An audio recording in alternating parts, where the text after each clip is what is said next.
Once upon a time in a bustling city there lived a man named Harold, a successful businessman who had everything one could desire: wealth, fame, and power. Yet, despite his seemingly perfect life, Harold couldn't shake this nagging feeling of emptiness. One day, while aimlessly wandering through an antique shop, Harold stumbled upon an old, worn-out diary. Intrigued, he opened it, and to his surprise, the diary began to narrate his own life story, chronicling every decision he'd ever made, every word he'd ever spoken, and every action he'd ever taken.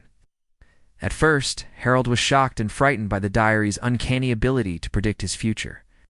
He tried to discard it, but the diary seemed to anticipate his every move, appearing in his office, his home, even his dreams. It was as if some malevolent force were watching him, judging his every action. Then, as the diary continued to document his life, Harold noticed something peculiar.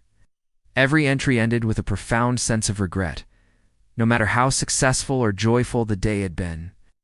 The entries spoke of missed opportunities, of loved ones neglected, and of dreams that had been abandoned.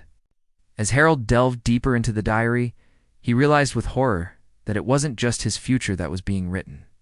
It was his life that was being rewritten, forcing him to relive every moment of his existence.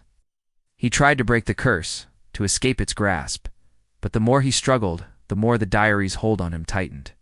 It became his constant companion, its pages filled with tales of his failures and his defeats, of his loves and his losses. The diary seemed to know him better than he knew himself, and with each passing day, it drove him deeper into despair. Finally, on the verge of madness, Harold confronted the diary, demanding an explanation for this torment. And in that moment of truth, the diary revealed its dark secret. It wasn't just a diary. It was a vessel of sorrow, feeding off Harold's regrets and shaping his reality to punish him for his past. The only way to break the curse, it said, was to confront the source of his sorrow, to face the pain he'd buried deep within himself. With newfound determination, Harold embarked on a journey of self-discovery, confronting his past and healing the wounds that had festered for so long. In doing so, he broke the diary's hold over him, setting himself free from the curse of eternal regret. And so, dear listeners, remember this. While the past may beckon with its tales of glory and grandeur, it is in the present moment that we find our true strength and freedom. For it is not in dwelling on what was that we discover who we are, but in embracing the now that we rewrite our destinies.